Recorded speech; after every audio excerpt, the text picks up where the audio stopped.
Salut les gars, dans cette vidéo je vais vous expliquer ce trade qui m'a fait 9,8 R vendredi dernier, que je vous ai envoyé comme d'habitude dans le Telegram en direct quand je l'ai pris. Vous avez pu le suivre avec nous, alors si vous n'y êtes pas encore, rejoignez-nous dessus. Ok les gars, donc dans cette vidéo on va aborder un thème extrêmement important, c'est un profil de marché qui a été démocratisé par ICT. Encore une fois, vous savez que je me forme avec ICT. Alors ICT, c'est un Inner Circle Trader aux États-Unis, pas du tout en France. On m'a parlé d'une personne qui avait une formation qui s'appelait comme ça en France, je ne le connais pas du tout, je ne sais pas qui c'est.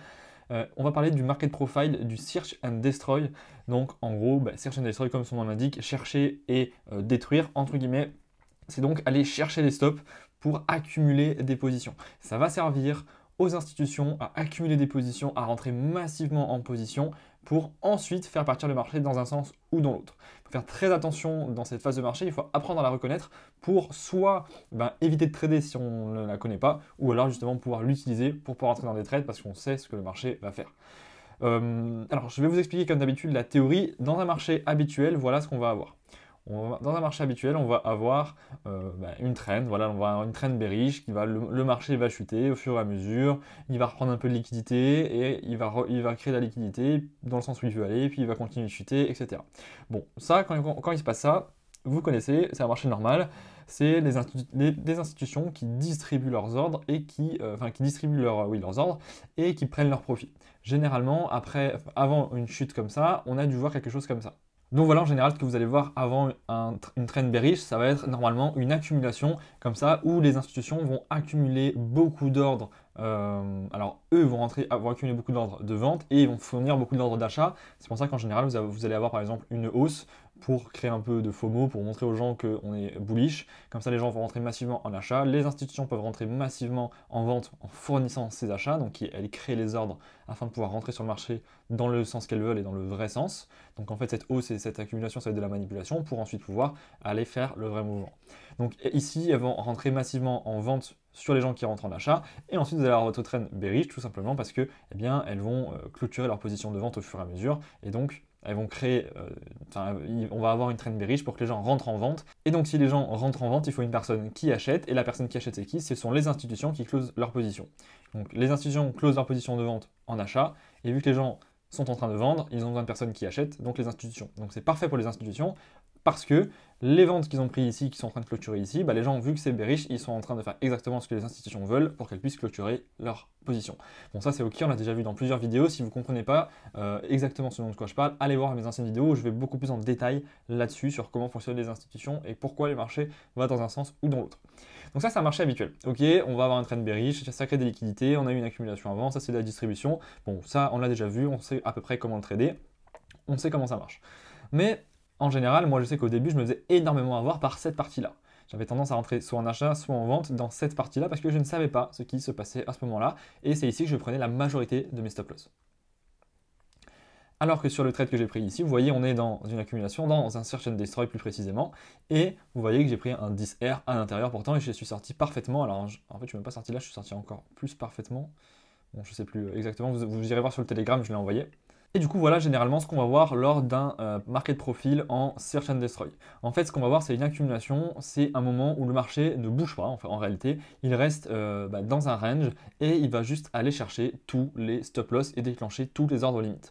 Pourquoi? Parce que ici, typiquement, on va voir, une personne peut voir une trend haussière, donc peut-être qu'un retail va rentrer à la cassure ici en achat. Qu'est-ce qu'il va et il va mettre par exemple son stop-loss ici, sous le dernier lot. Pareil pour les gens qui veulent rentrer en vente, par exemple, ils voient une cassure d'une trendline, ils vont vouloir rentrer en vente ici, avec un stop loss au-dessus du dernier high. Qu'est-ce qui va se passer? Le marché va venir les déclencher, puis va venir les stop loss, puis ensuite il va venir déclencher les gens qui seraient probablement en achat ici, puis il va venir les stop loss sous l'ancien lot, ici, ici, etc. Donc en fait leur objectif ici ça va être de prendre un maximum d'ordres et d'aller chercher un maximum de stop loss. Comme ça les institutions peuvent rentrer en position. Parce que quand vous faites sortir, quand vous prenez un stop, si vous êtes rentré en buy, vous prenez un stop. C'est-à-dire que votre stop loss, c'est une vente, et donc que les institutions ont fourni cette vente avec un achat, par exemple. Donc ça veut dire qu'elles sont en train de rentrer en achat. Donc bref, elles sortent tout le monde, elles sortent tout le monde, elles sortent tout le monde, elles accumulent énormément d'ordres, et ensuite, à un moment, vous allez voir le marché qui va exploser d'un côté ou de l'autre. Pam ou pam. Et ensuite, là, vous allez voir votre trend, et c'est là qu'il va falloir trader. Il va falloir éviter au début, si vous ne connaissez pas cette phase, il va falloir éviter de trader le Search and Destroy. Pourquoi? Parce que vous avez de fortes chances de faire partie de la liquidité et de vous faire sortir.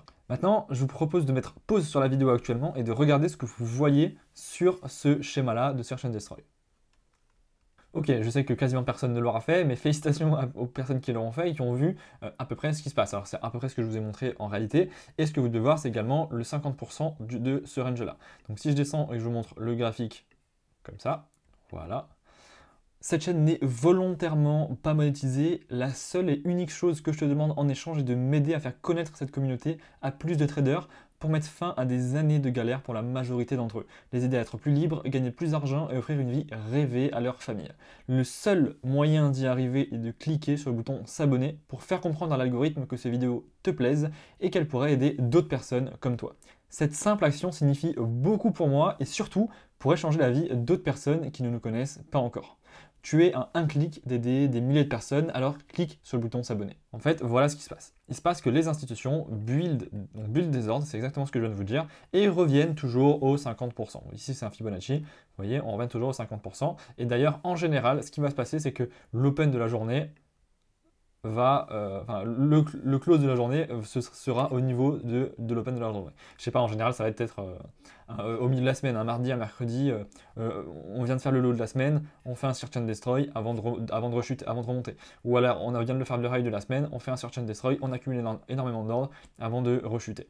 Ça va être, on va en avoir quasiment toutes les semaines, on va avoir des market profils comme ça, il va falloir savoir les reconnaître parce que si vous pouvez rentrer, peu importe où vous rentrez là dans la journée, imaginons que ça c'est une journée, peu importe où vous rentrez dans la journée, vous avez quand même énormément de chances de vous faire sortir ou de vous faire BE si vous ne savez pas comment ça se passe. Donc maintenant, comme vous pouvez voir, on voit que le marché vient prendre l'ancien high, ensuite il vient prendre l'ancien low, ensuite il revient, il vient prendre l'ancien high, puis ensuite il revient, il prend un ancien, enfin le new short term high, ensuite il chute, il prend l'ancien plus gros low, et ensuite il revient au 50% du Fibo à l'open de la journée.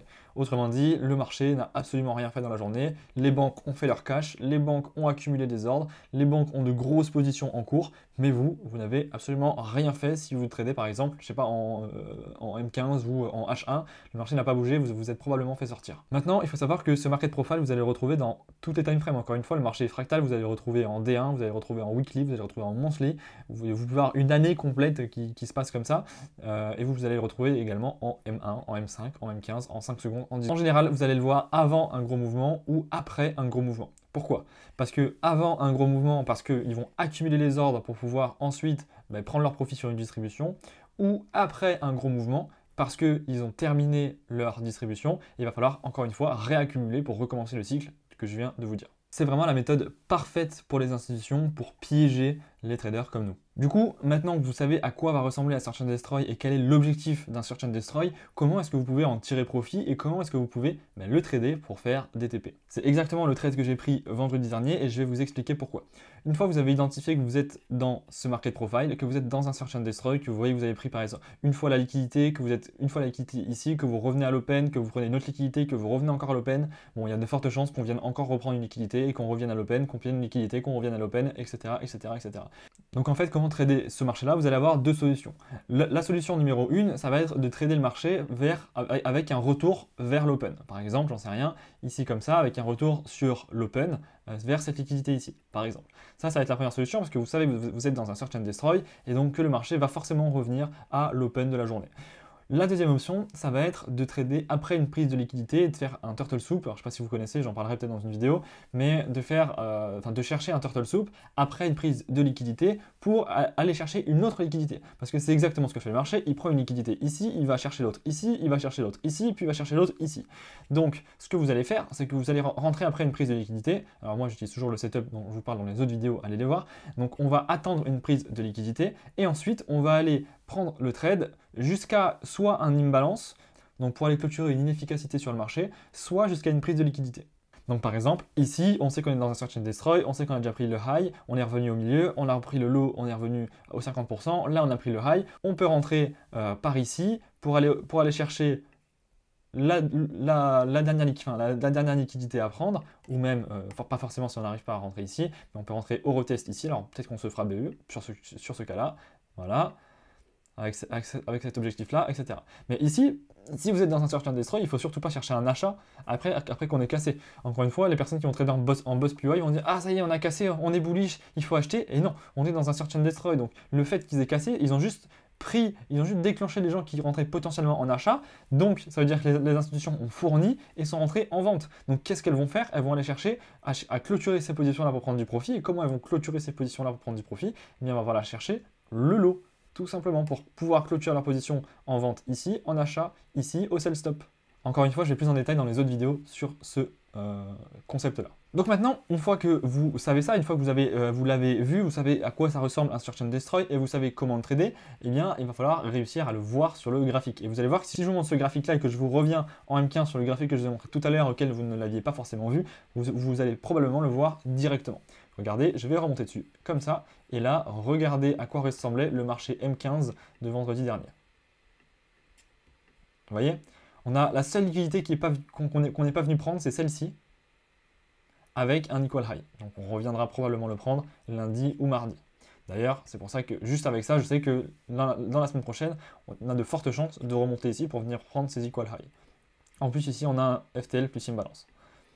Donc maintenant, voilà ce qui se passe du coup en M15 ce vendredi. On a l'open qui est ici. On a notre open qui est à minuit. Voilà. Qui est ici. Voilà ce qui se passe. Le marché passe au-dessus, il fait des equal high. Il vient, il les prend. Ensuite, il revient sur les 50%. Regardez comme il rebondit sur les 50%. Paf, paf, paf, paf, paf, paf, paf, paf. Et là, hop, il remonte. Il reprend la liquidité. Il recrée un high. Il vient prendre tous les lots. Il prend la liquidité. Qu'est-ce que ça veut dire là? Ça veut dire que les institutions rentrent massivement en achat, elles fournissent massivement les ventes, donc elles rentrent en achat. Qu'est-ce qu'elles ont intérêt à faire? Elles ont intérêt à aller de l'autre côté pour clôturer ces achats en profit. Donc on fait quoi? On va aller chercher tous les buy stop pour clôturer nos achats ici et fermer nos ventes sur les gens qui sont en achat.